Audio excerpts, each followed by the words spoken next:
fast forward to now Kanye drops the Jesus is King record. Yeah. And you were, I think, naturally skeptical to an extent. You know what I'm saying? Was that because of the Chance thing, or is that what you were just kind of watching? Because you pointed out to like the consistency of like Snoop came and did a gospel record, this person did a gospel record, and you were like, yo, we just gotta watch and pray. Like, what was that from? Was that because of some of the Chance interaction, or was that just kind of like seeing how people? No, it wasn't really about the Chance interaction. Like I said, with the Chance thing, I don't necessarily know where Chance is in this phase. I know what he communicated to me. I know what we talked about, and it seemed very sincere and genuine. So again, I don't know him. I'm not around him. I can't say.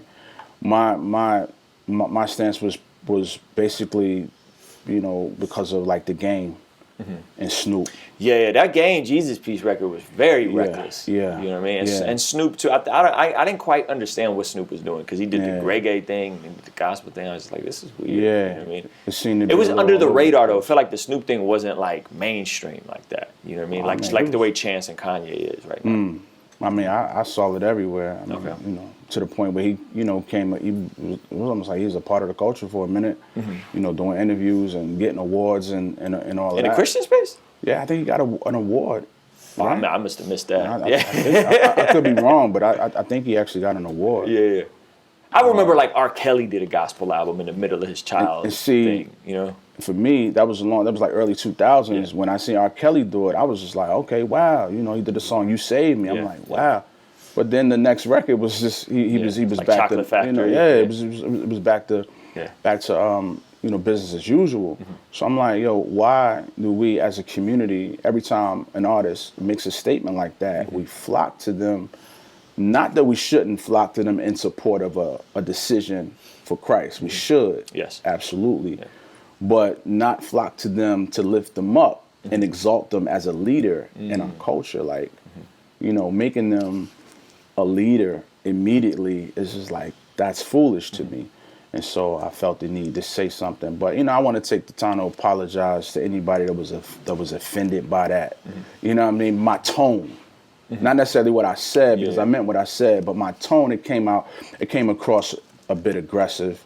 You know, felt like I was you know, just being negative.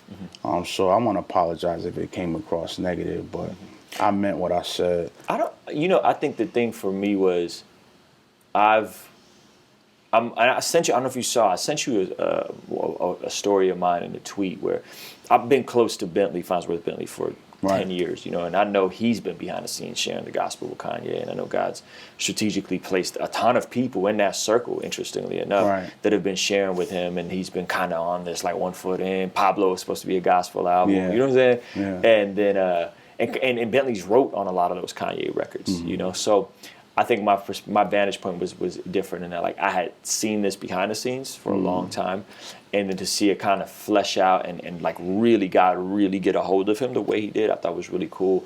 I thought, and it was okay. So then I say all that to say, I don't prop up Kanye as a leader, you know, because he's a new convert. You know what I'm saying? Now, I don't think we could separate the moment and what he means as an icon to the culture. You know what I mean? Where Yeezy's the #1 Google brand, like, in the world right now, you know, like, so I think the moment is more so like, wow, this man is super influential. But what I do appreciate, like, I was at a Sunday service last Sunday. He's not preaching. He's not, he's barely speaking at these things. You know what I'm saying? He has a pastor that comes in, Pastor Adam Tyson. He has his choir director do like an altar call. It was like, I don't know if you ever been to like a Billy Graham crusade or like one of them like evangelistic crusades. They did a lot of them. It was like one of those with like a revival feel with some of the best gospel music I've ever heard, and like Kanye. Like it was like a glitch in the matrix. It was the weirdest thing I'd ever experienced. And so I guess my vantage point was like, I ain't looking at this fool as a leader. You know what I'm saying? Like, I know he ain't a leader. Like, he's a baby in the faith. You know what I'm saying? But one of the things I expressed to Chance was that when you come over and start doing it from this perspective, you automatically get exalted. You're automatically on the pulpit.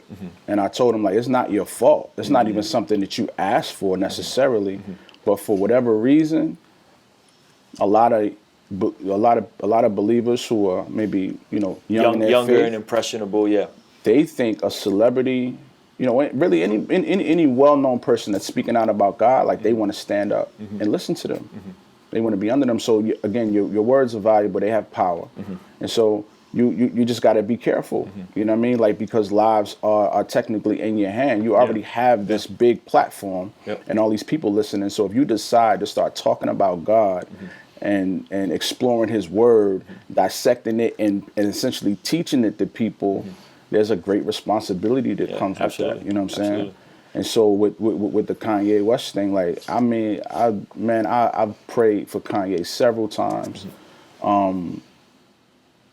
And I genuinely hope that this is real for him. You know what I'm saying? Not because of, all the people that might come to faith because of him, but just for him and his own personal relationship with the Lord, man. That's beautiful. Yeah. Again, my perspective is just really for the people who feel the need to just say, oh, wow, he's doing this, and just push him up to the top and say, oh, Kanye this, and start praising this man. And I'm like, yo, just, again, that's my personal perspective. Sure. Let me just fall back and just watch how things go. Did you watch any of the interviews, like the Zane Lowe interview, the Big Boy interview? I know you heard the album, but did you watch the interviews? I watched a few clips. Okay. Of not the full things, of different interviews, yeah. I didn't see any interview in its entirety. Yeah, the Zane Lowe interview is probably the most fascinating because in it, it's not like he's like, I believe in Jesus. It's like, I believe in Jesus and I was serving Satan and I was addicted to pornography and I renounced my faith at this moment when I did this record with Lil Pump. Right. Like, it's very, like, the stuff he's confessing is very deeper than just like, I'm a Christian now. Right. You know what I'm saying? And I think what makes this moment unique is the interviews and the Sunday service thing, because unlike a Snoop, unlike a R. Kelly, there wasn't this, not just profession of faith in Jesus, but denouncement of his actions. Right. You know what I mean? I've never seen this before. I've never seen that. You know what I mean? And so I appreciated it. And to your point, the influence thing is tough, man. But I will say this, like, I remember when I was young, bro, and I was really into Tupac. You know what I'm saying? I was really into Tupac, DMX. Yeah. And those were the dudes that their music warmed me up to the idea of there even being a God. Right. Because my family was hurt by the church. We weren't really Christians like that, like born again, but we were culturally Christians. My family was hurt by the church. So at 10, 11, 12, was like, I'm an atheist. Like, I was literally saying this as a child, which is wild to think about. And Tupac records and DMX records were really the first things that warmed me up to this idea of there even being a God. But I think back, like, what if DMX would have radically got saved? You know what I'm saying? Denounced all his past catalog. If Tupac would have radically got saved at with their influence, that would have probably brought me to Jesus much faster and would have probably saved me a lot of headache and a lot of heartache. Yeah. You know what I mean? And so there's a lot of kids, when I was at the Sunday service thing, 80% of that crowd is not Christian. You know what I mean? Maybe more. But those kids are like, Kanye is their Tupac. You know what I'm saying? Kanye is their Jay-Z, their whoever, and it's a weird cultural shift happening, I feel like. You know what I'm saying? Yeah. Like, and it's so cool. I can see that, man. Yeah. I mean, and again, I'm just naturally apprehensive, man. I'm not, again, it's just me. You know, I just don't look, something happens on television and I'm not the first one. For me, I'm not the one to be like, oh, yeah, that's true. Let's wait and see. You know what I'm saying? Again. You're more skeptical. Skeptical, apprehensive. You know what I mean? Just... I think it's cool to be skeptical. I think the thing that I would hate we aren't is cynical and critical. Yeah, no, you know what I'm saying? Because I think that can go left. So you might be like, hey guys, I'm apprehensive, let's wait and pray. But then in the comments, when I'm looking at the comments, it's like, he's just doing this to win us because his thing flopped and you know what I mean? Like, and people get cynical and critical without letting the man, you know what I'm saying? Letting the man like work through the process. You know? Yeah. I mean, it was just, like I said in the video that I did, when you kind of announce your faith and you're exploring what you're doing, at the same time selling things and promoting, an album, dropping, it just makes people question, like, okay, what is this really about? Especially in a culture that we see a lot of people using faith, and in our culture, a lot of people using faith to make money.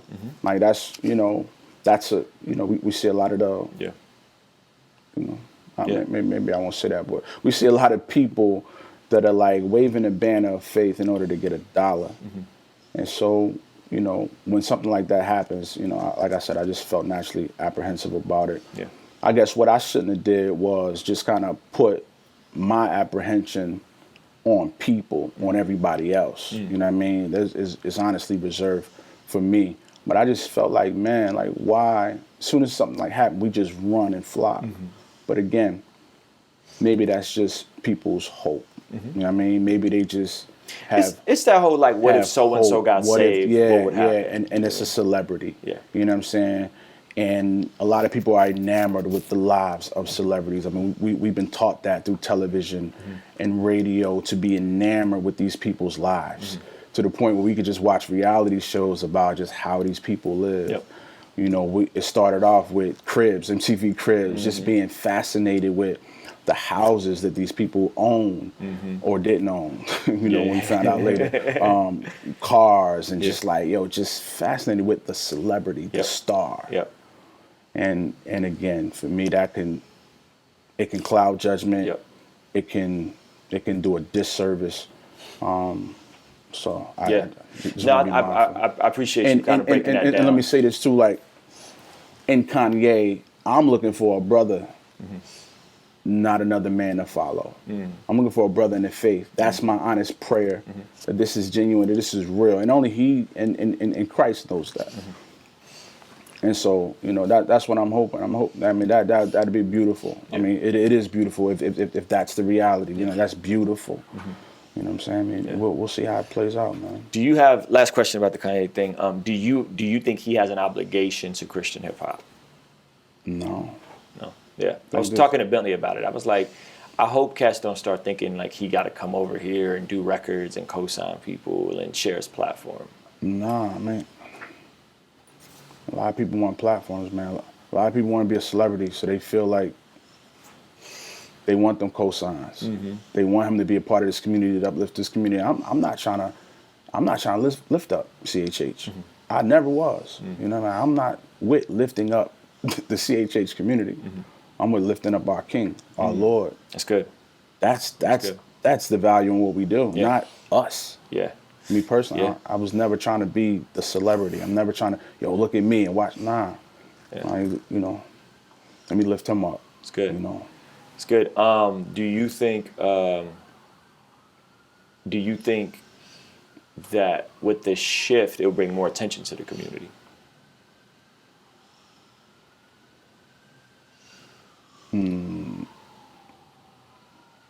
I don't know. That'd be interesting to see, right? Yeah, I don't know. Because I think a lot of people look at what he does and it's new for a lot of people. You know what I mean? A lot of people outside of the church, I think that's what he's doing is new for them. They never heard music about God that was dope. A lot of people, you know, that's their story. Like, wow, can Christian hip-hop be dope? Can gospel music be like really dope? I think it was a video online with like NF, and they was like letting college students hear NF for the first time, and they were like, he's a gospel rapper, which I don't believe he prescribes to being, but that was the video, and people were just blown away, like, yo, this is really good. So I think people's understanding and what they think about gospel music, gospel hip hop, is that it's corny, and so they look at what Kanye is doing, like, yo, this is dope. So I don't know if it's gonna shine light on it. It could. I don't know. We'll see. It's a fact. Tell me about the new album. I just heard this joint came out a few weeks ago. I told you it was just I was enamored with dopeness. Like I was like, yo, this is like really good. You said you've been working on it for a couple years. Yeah. How's it? How do you feel like it's being received? You feel like Cass is rocking with it? I think it's amazing. I think it's your best work yet. You know what I'm saying? Yeah. Man, I appreciate that. Yeah, a lot of people rocking with it. Yeah. It's I've heard that it's resonating with a lot of people on a number of different levels. I think my favorite story so far has been a person saying that they was listening to it, cleaning up their house, and they just fell down on their knees and started worshiping God. And I was like, wow. Yeah. That's that's the goal. You know what I'm saying? Yeah. Like that's crazy. Yeah. And so, yeah, I'm grateful. I'm grateful at the response. I'm grateful for the music. Yeah. So what's next for you? Another album. Okay. We gonna have to wait 3 years for this, or is it gonna come a little quicker? Nah, another EP before the year's out. Really, a whole EP? Yeah. Is it exclusive? We getting an announcement here?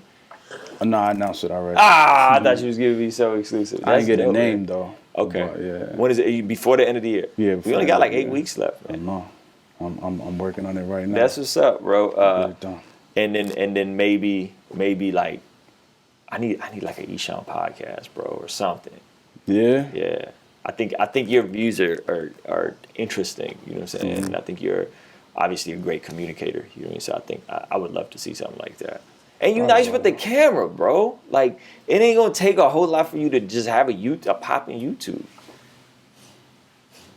I don't know. What would I talk about? The same stuff you talk about on your IGTV stories.